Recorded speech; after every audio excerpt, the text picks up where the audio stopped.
Hello guys, we're back with another F1 Esports Championship video. This is round 9, if I think. Brazil, finally.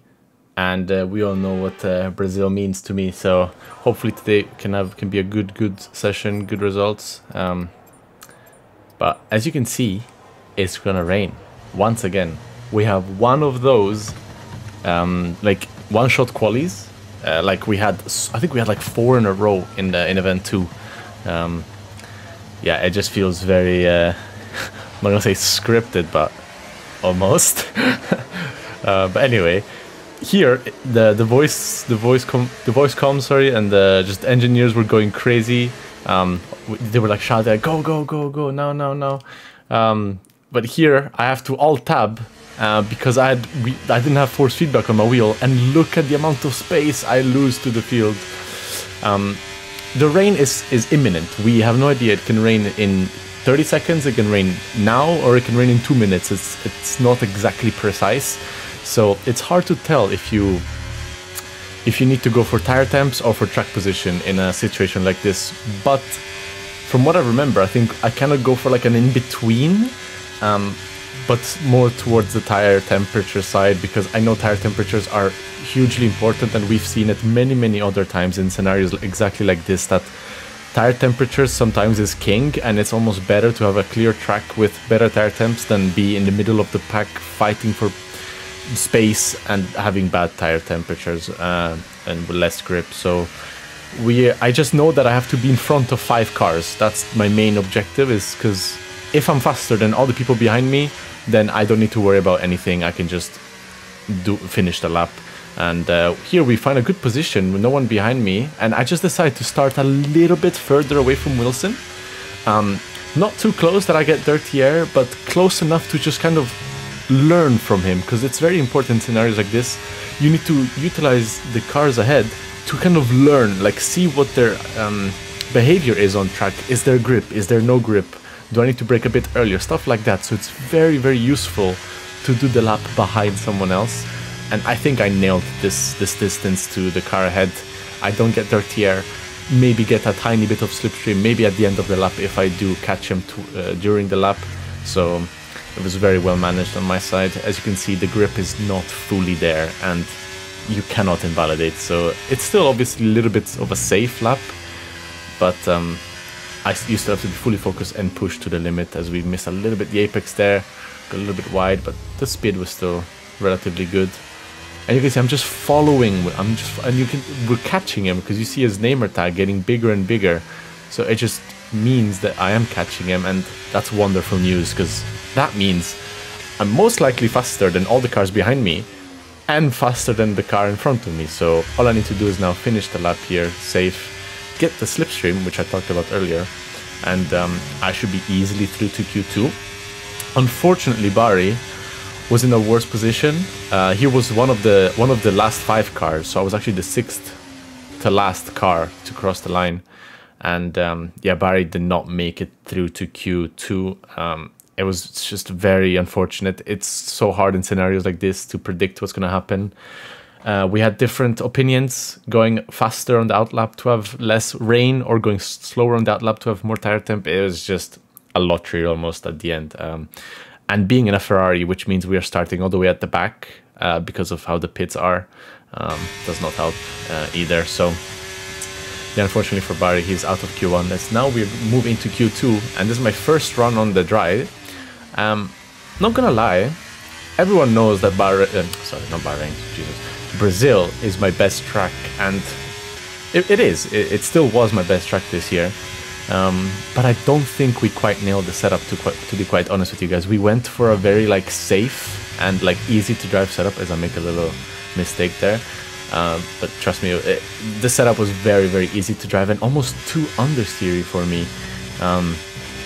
I was not feeling as comfortable as I did in Mexico, for example, and I think I could have pushed the limits a little bit more in terms of setup preparation for this track. My PB and my pace was still probably the fastest out of the whole grid, but in terms of maybe consistency, or like how fast a consistent lap is, it was maybe not the greatest. And you probably will see it during this quali session that I'm just understeering and I cannot get the car to rotate as much as I would like. So yeah, I get P1 provisionally with a 0.14. It's decent-ish lap for Q2, nothing crazy. So we're P3 after the bankers. But I knew I had so much lap time in the bag. We should be doing pretty much almost 6s in Q2. So yeah, I knew there was a lot of time. As Sector 1 again was not good at all. As you see again, I couldn't get the car rotated, and I then smashed the throttle to counter that, and I just lost the rear a little bit. So I think I needed a little bit more, maybe wing gap or suspension to get that extra rotation. But I'm down now my lap, and at this point I'm just kind of like gonna send it, because I'm not sure I'm gonna be safe with the 1.4. All I want is a little improvement to get into the zeros, and I think a 0 is safe enough to pass me to Q3. As we do a really good hairpin there, we gain more than 70 or 80, or maybe a 10th. I didn't quite see properly, but yeah, 0.34 split. Just need to do a good last corner. We again understeer on the exit. We lose a lot of time, but still a little improvement, or good enough improvement to pass the Q3 with a 0.07. So yeah, we are now Q3, and crucially, Jarno Mir out in Q2. Crucial for the Barry's Championship, or for the Constructor Championship, and yeah, that's very, very good news for us. Unfortunately, here you're gonna see I end up clicking again. I know it may seem stupid, and you guys probably gonna be like, "Oh, but come on, it's easy, just don't click." But in the moment, and after so many months of practice, it's just second nature to us to click after a session. And that meant that I got a second warning of the season, which then translated into a 3-place grid penalty.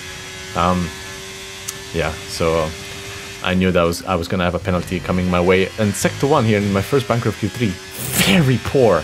7-9. I should be doing very low 7s, if like 6s at minimum almost. So I almost already a 10th down in Sector 1. Not quite hitting the apex again. Understeering wide here again. Can't stay on the curb properly. But on throttle, I gotta say, like on the traction zone, the setup was amazing. I mean, I had so much grip on the throttle. I never had any slides or anything like that. So it's compromises that you make. It's just compromises. 0.29 split. Very average, to be honest. Actually not good to be, for my standards. I was not happy with how this quali was going at all. Just relative to myself and what I expected of myself. But anyway, we do a 0.97, which is good enough for P2 at the moment. Thomas did a 0.8 banker, which is solid lap, and somehow we were P2 with that kind of lap. So it just shows how much pace there is. Yeah, we just have to send it a bit more, and hopefully I get the car to rotate. As we're now 70 up in Sector 1, again, not the fastest, not my best, but still decent-ish enough for maybe a low 0.8. So yeah, good turn 5 as well, on the limit. Again, still looks understeery. Double right-hander, little lift down to 6th, but here very crucial corner, and as we nail that cut on the right-hander, left still understeering quite a bit, can't really stay on the curb as I would like to. As we now battle the car here. Hairpin was decent, gained about 40 on my delta, so we're 140 up, almost 150 up with a 0.14 split, and that's amazing. But look at the last corner.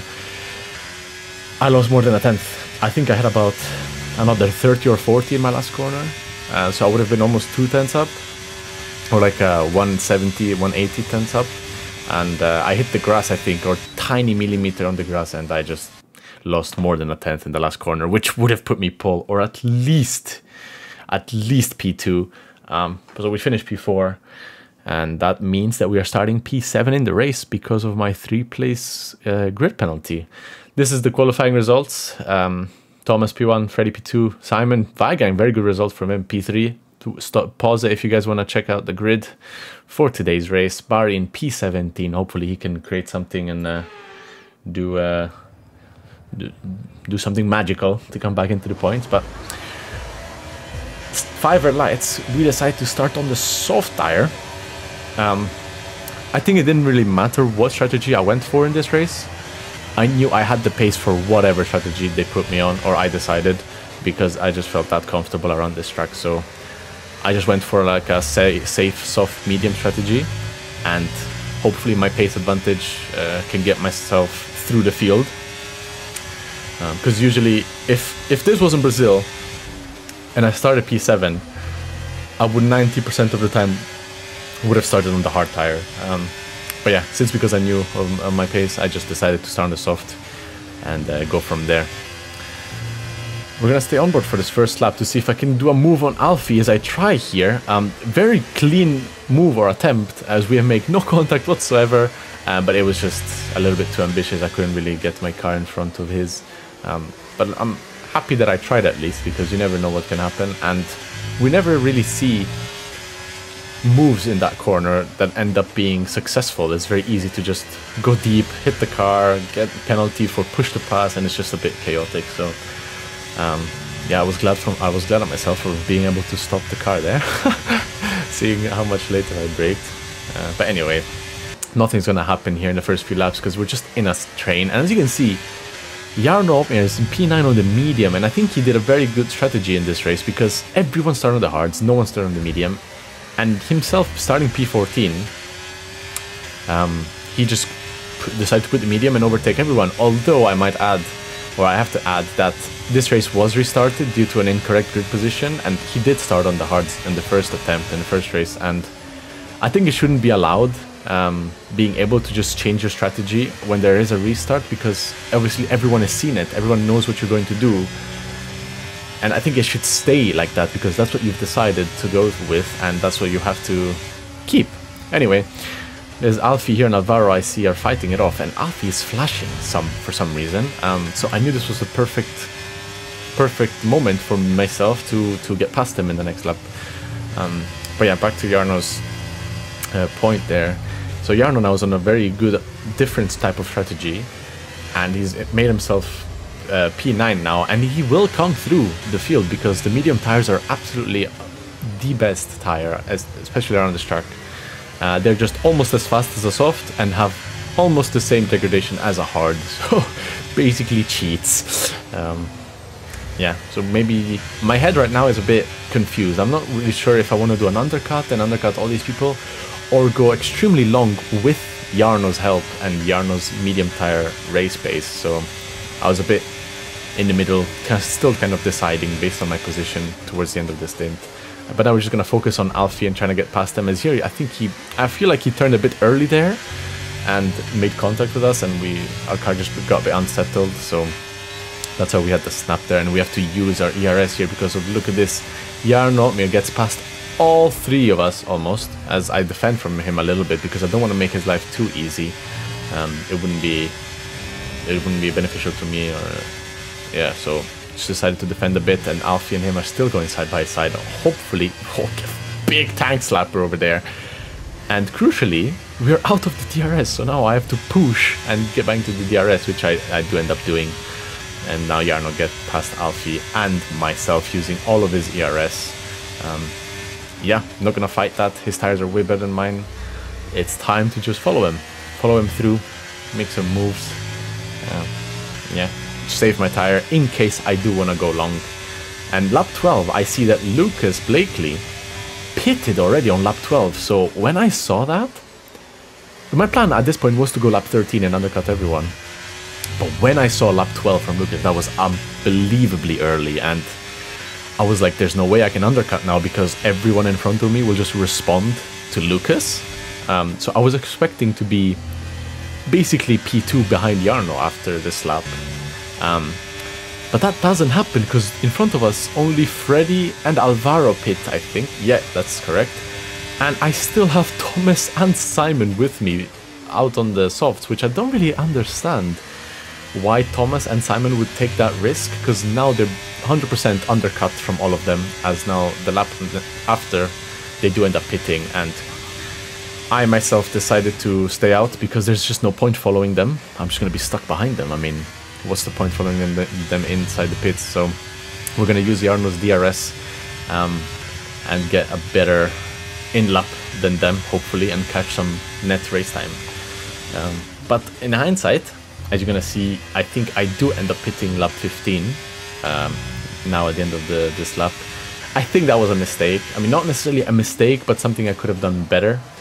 It was probably go an extra lap. Just one more lap out would have been, I think, a little bit better. Yeah, because then Alfie would have pitted. Who is this with me? Yeah, that's Alfie. So then Alfie would have pitted by himself, either by himself or followed me for another lap. So I should not have pitted in that lap.